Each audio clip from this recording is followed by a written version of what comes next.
It would help if my mic wasn't muted, right? What's up, everybody? It's your girl, Bonnie Scotch. Thank you so much for tuning into my video today. I wanted to bring you a recap for Real Housewives of Salt Lake City. This is season 5, episode 5. It's crazy that we're already 5 episodes in, right?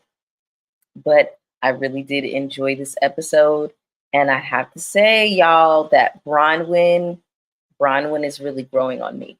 I do feel like, y'all hear my dog barking. I do feel like Bronwyn can be in moments a little bit produced. She can be a little produced. She can be a little bit aware of herself, but um, clearly, I'm so sorry about that, y'all. She's clearly a fan of the show and she understands what we want to see. Misha, Bubba, please.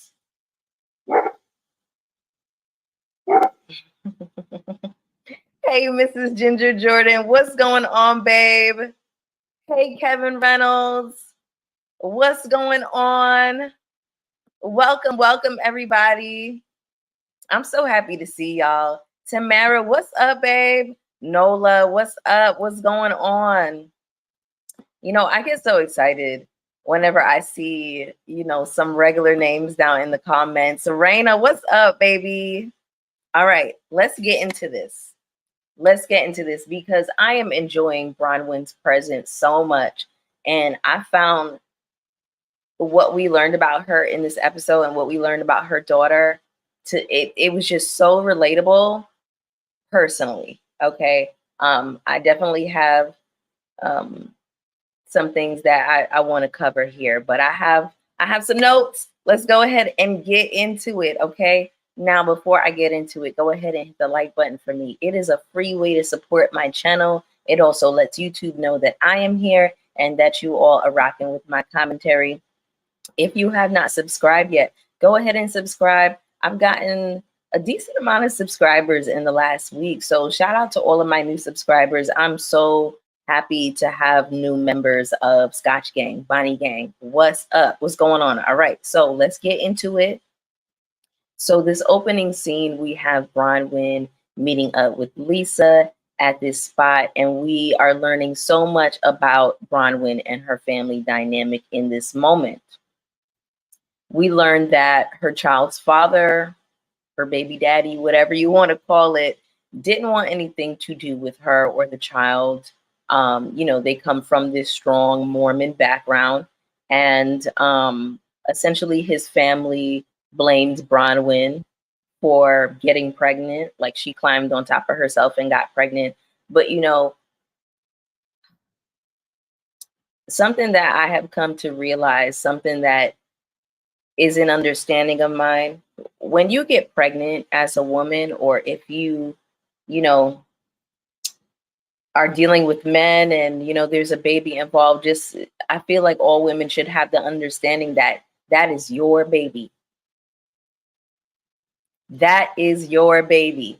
And whether or not the man wants to participate, it's so crazy that so many of them just choose not to. But anyway, let me move it through the notes before I get too sidetracked, okay? So we're also learning that the family now wants to be connected with the 18-year-old. And apparently they said some really harsh and nasty things to Bronwyn when she was much younger. And she is at a crossroads at this time because the fact of the matter is, they could have embraced her when she was 18 or 19, when she got, pregnant. And I understand how this religious indoctrination works, but at the same time, you can't treat somebody like shit and then 20 years later be like, oh, my bad, let's be a family. You know what I'm saying? It doesn't really work like that. So yeah, this child might decide that she doesn't want anything to do with y'all just based off the strength of how y'all treated her mother, right? So we are introduced to Gwen, the daughter. Um,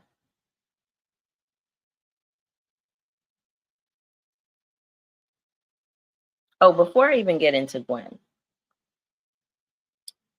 I just want to touch on something about Bronwyn really quick that I was discussing with my best friend. And she mentioned this before I really noticed it because she got pregnant around the same time, like around 18 or 19. My best friend, she has 3 kids. Her eldest kid, I think he's like 20, 21 or something like that. But in any case, she was saying that because I was like, I'm not feeling Bronwyn and the fashions and what she's giving. And she was saying, you know, Bronwyn got pregnant in college, and I feel as though fashion was her thing that she latched onto. And she was like, I was pregnant at the same time, and it was a very sensitive time for me, and you are feeling left out within the friendship group. Everybody's going out and hanging out and clubbing, and you're at home with the baby. You know what I'm saying? So that was some perspective that she had to offer about Bronwyn in the beginning that I kind of was like, okay, she's right. She did get pregnant very young. You know, I'm gonna have some grace for Gwen, some grace for Bronwyn, and I feel like, well, it's my understanding that like this is her thing. Fashion is her thing that she kind of like latched onto as a part of her identity. You know what I'm saying? So in any case, um,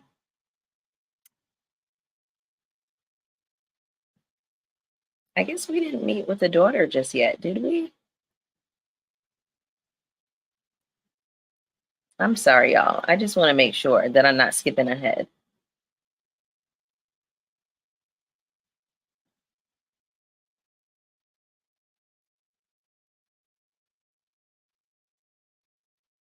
Okay, I was about to skip ahead. Yeah, all right, we're not there yet. All right, my bad, y'all. So, in any case, the next scene we have Brittany, Heather, and Whitney meeting up on the slopes. Whenever Whitney was going down the slopes, I was like, that looks so badass. Not that I want to learn how to ski or anything, but it just looked really cool the way she was just like dipping down the slopes. I was like, maybe I would try that one day. And I'm not a cold weather person. I'm not that snow girl. If it ever gave like a winter trip, I'm more of like a cabin girl, like sitting by the fire with a cup of cider, all of that carrying on. The snow is it's not really my stilo. So anyway, um we learned that Jared is sending Brittany flowers and she is contemplating meeting up with him. And then we also learned that Lisa threw the necklace that Whitney gave her in the trash, which that's so petty, but I thought it was so funny. I really did. So then we have Lisa and Heather meeting up at the spot together. Heather tells Lisa about the conversation that she had with Big Ange. Okay. So remember, Lisa was saying, oh, you're always trying to hurry me off the phone in the last conversation that they had with Angie, essentially implying, you know, she doesn't want to sit on the phone with her. She wants to hurry her off of the phone. And she feels like she's using it as an excuse to not be a good friend to her. And so, y'all, I thought this shit was so funny. She was having they show a flash of a conversation that Angie was having with Heather. Y'all, Angie was saying to Heather, she took a dig at, me for going to be with Electra.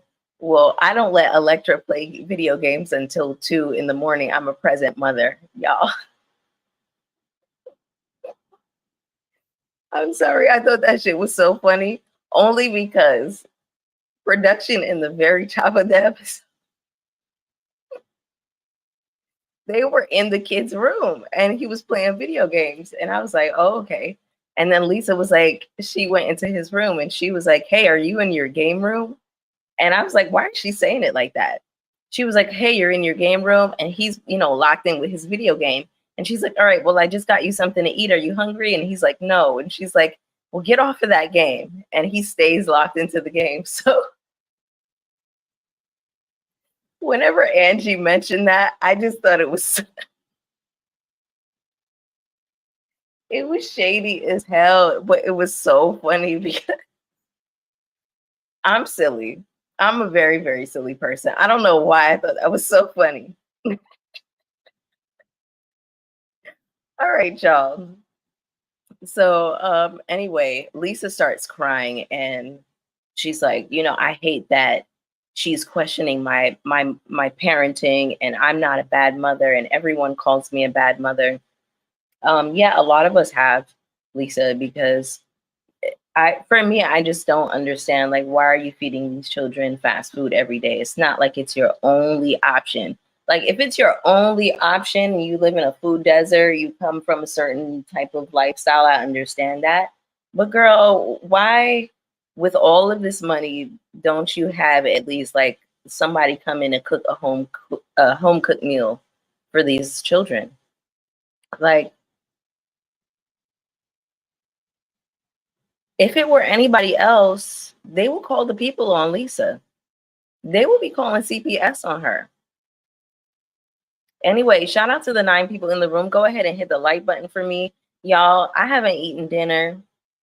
If y'all hear my stomach growl, don't say nothing. Don't jump in the chat saying nothing about it. Just ignore it. All right. So, um Lisa, she's crying and she's like, "Oh, people are questioning my mothering." And Heather's like, "Oh, I'm so on your side." And Heather's really getting on my nerves because she has her nose just lodged so far up Lisa's ass for her approval. And my thing is like, girl, Lisa called you a hoe. Essentially, she called you a good time girl, and then she was acting like she didn't even know y'all. She didn't even know you when you all was in school together.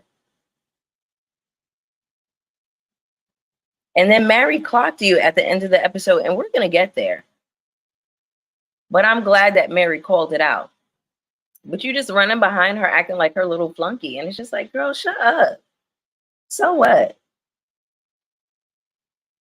Anyway, and my other thing about that is like, Angie probably said it to Heather knowing that she was going to take it back to Lisa. Like, I don't know if Angie is this calculated, but Angie gives me that, like, she knows how to be a good housewife. I don't know, y'all. Angie is tapped in. Big Angie is my girl. Big Ange is my girl, period. All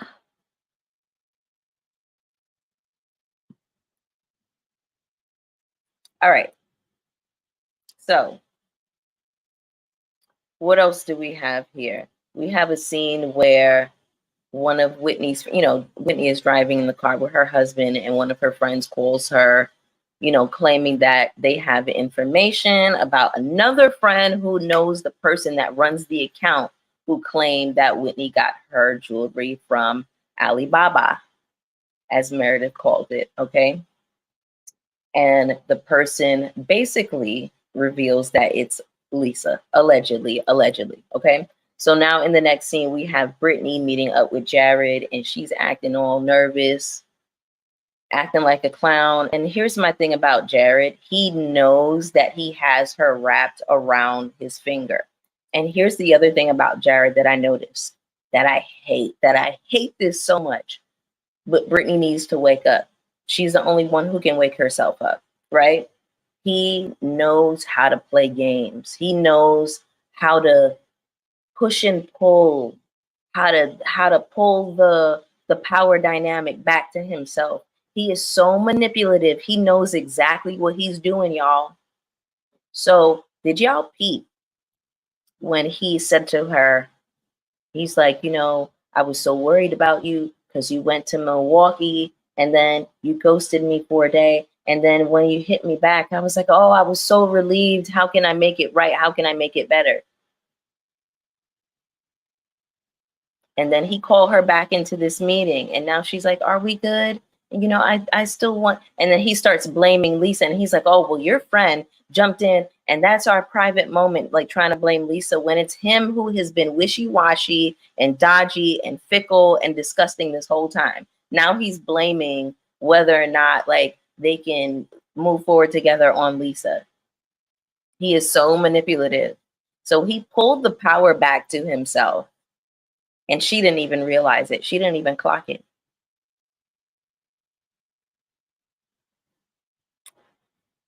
I said, Brittany, this is the man that you have forsaken your children for.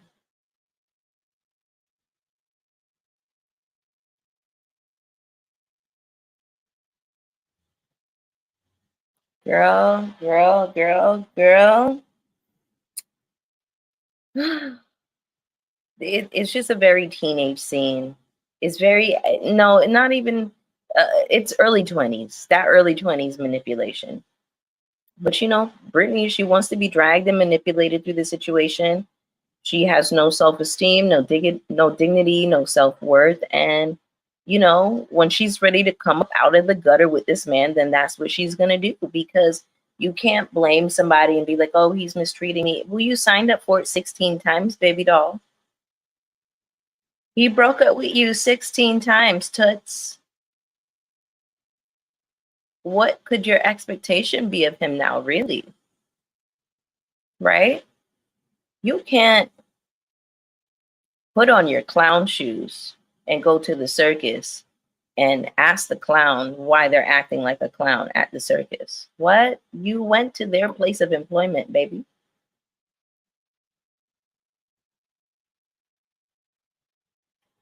It's a choice. He is so manipulative. Y'all, they're having this conversation and he is looking at her and he's so over it. He is so utterly disinterested in this woman.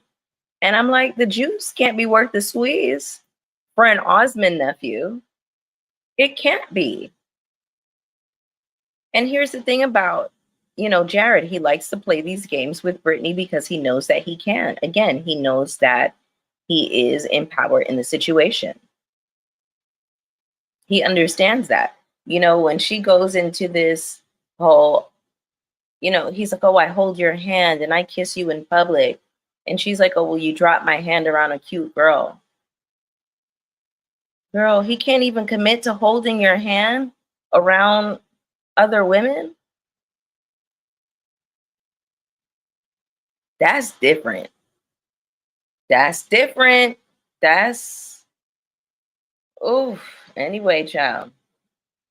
All right, so we had this scene with Bronwyn and her daughter Gwen. Now, in this moment, I just want to give a huge shout out to Bronwyn and her mothering here, her parenting, because Gwen is obviously like a very smart, very perceptive, emotionally aware young lady. And she also seems like a very sweet girl. Um, Again, this episode really softened me up to Bronwyn a whole lot. Seeing her interact with her daughter, it didn't feel forced, it didn't feel put upon. But in any case, we get down to this conversation where we learned that Gwen's grandmother had been texting her, and she texted her something like, our family will meet you, but only if you are ready. And Gwen is like, interpreting this message as very cold and sterile, because in her mind, she's like, I've been wanting to meet y'all my whole life. So the way you came back to frame this to me, like, well, only if you're ready. And it's like, obviously there's some type of blockage, some type of barricade there. And I'm just so glad that she had the emotional intelligence and awareness to clock that. Like, you want to be loved and accepted in this space, like, enthusiastically. Not on, like, you could keep the lukewarm shit. I'm with Gwen on this. Gwen says, I want to meet them, but they have made how they feel clear. And they could have reached out all this time and they woke up every day for 18 years and decided not to. And she's still dealing with this inner turmoil because, she obviously wants to know her father's side, which is valid. And I find that I'm really relating to Gwen so much in this moment, y'all. My mom got pregnant with me when she was 19, had me at 20. And I never got to know my father or his side of the family. I found out that he passed away on Facebook. I'm friends with my maternal grandmother on Facebook. We don't have any relationship outside of her just saying, hey, how you doing every once in a while, or wishing me a happy birthday every once in a while.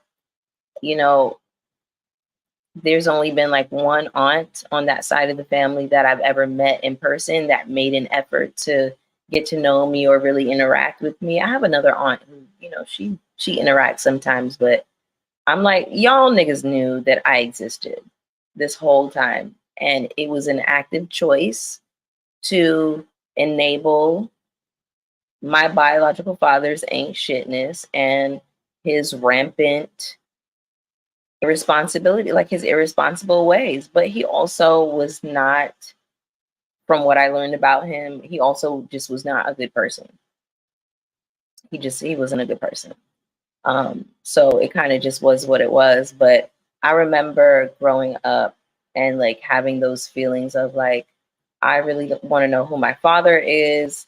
I just felt like something was missing, you know? And as I grew up, I didn't have that feeling as much. Um, oh, also I want to give some credit. On my father's side, one of his brothers has definitely reached out to me, so we did, develop a relationship. But in any case, growing up, I wanted to know him, and he was so distant, so aloof, and so weird. And you know, he sent me a picture of himself, a portrait. It was like some drawn portrait of himself. He was a Virgo, by the way. Anyway, he sent me 50 pounds. He's from Barbados. He was born in Barbados and he was raised in the UK, right? So he sent me 50 pounds and it was like, nigga, why couldn't you just like fucking transfer the currency so I could have my coin to spend on my 9th birthday or whatever the fuck it was? But in any case, again, I'm just relating to Gwen a lot in this moment. And I have grown to a place where I didn't necessarily feel like I need that.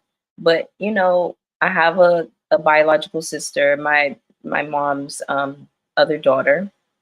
She has her own father. And I just remember growing up and just feeling like this feeling of like, she has her father, or like my friends, they have their dads in the home, where they had, like, I wanted my own dad. I wanted my own. I wasn't calling these niggas dad.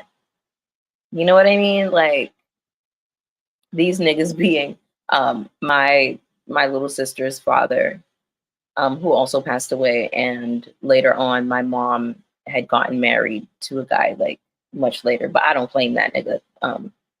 Fuck him. But yeah.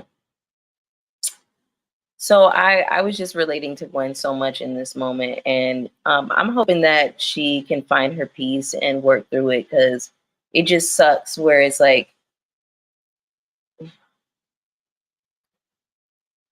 it just sucks where you're missing a lot of information about yourself, about your background, about your history. Like, there are so many things that I want to know about my father's side of the family, about the elders in my family. Do you know how crazy it is to like find out not only your father, but your paternal grandfather passed away on Facebook? Never met this man. Matthew, what's going on, babe? Welcome. I see you.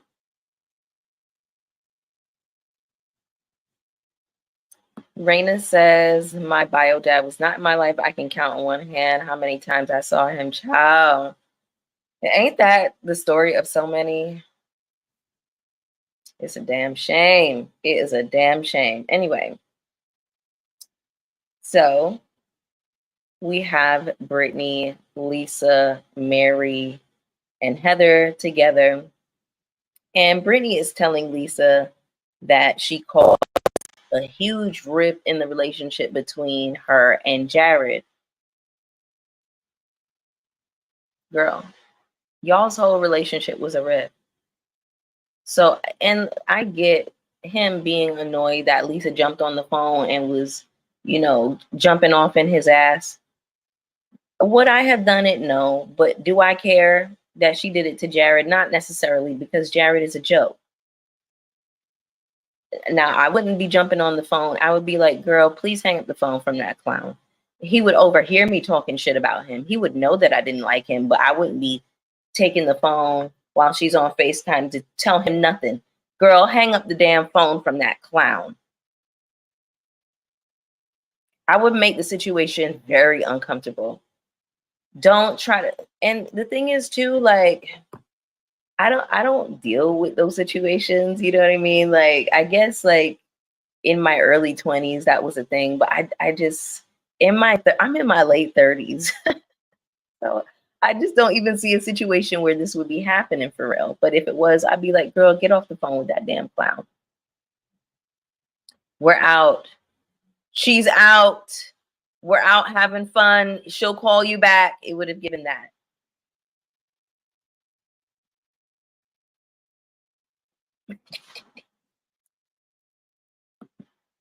Same. Quietly same. Lala B says, I wouldn't be friends with her. You're stupid. You're dummy. Whose friend is this? Whose man's is this for real? Is this Heather's friend? I think this is Heather's friend. Anyway, so how is it that Lisa possibly put y'all in a bad spot? How? She's saying that she wants to be in a good place with this man where she can at least be friends. She is so desperate and thirsty. And y'all, I just don't even care no more. I'm over this. I don't even care. You want to be in a good place with a man who's broken up with you 16 times, girl, kaboom, kaboom. You want to be stupid about this man. Stop telling them about it, because they're going to have opinions and they're going to say stuff, and then they say stuff and they clown you in the relationship, and he's embarrassed because they said something, and now you're embarrassed because he said something to you, and it'll be a vicious cycle. So leave them out of it. I can't even believe that this is what you chose to do with the Housewives platform. Oh, by the way, speaking of Housewives platform, y'all, did y'all see the fitted? It wasn't a fitted, it was like a snapback that Whitney Rose had on, the prism joint. It was like a khaki color and it had the navy brim. When I tell you, me and my best friend, we were pressed about that. Me and her, we both went on the site. They only had the khaki and they only had the plain navy. So I really want the khaki joint with the navy bill. That shit was fire. Whitney Rose, you could get my little $40 for that. I went on the site. I said, $40. If anybody who has watched Baby Boy, y'all know what I'm referencing, what line I'm referencing. Anytime anything costs $40, I'd be like, $40. But yes, Whitney, you could get my coin if you put that khaki hat, the cream color with the navy bill. You could get my $40, Miss Thing. I will definitely support your business because that shit was fly. Jameer, what's up, baby? I'm sorry if I didn't respond to you earlier. I'm so sorry, my love. Matthew says, I don't know why she wants to be friends with him if he basically doesn't care for her, being able to string her along like she's some damn dog. Yeah, Britney's a chop fully. That's my thing. Why you want to be friends with a person like that? He can't be trusted in a friendship. You can't trust him.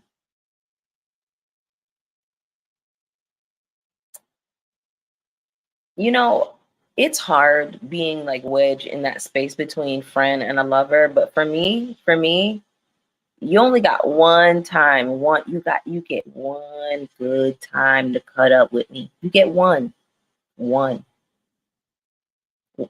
I promise it's one time to make me feel insecure or make me feel ugly or make me feel any type of or whatever.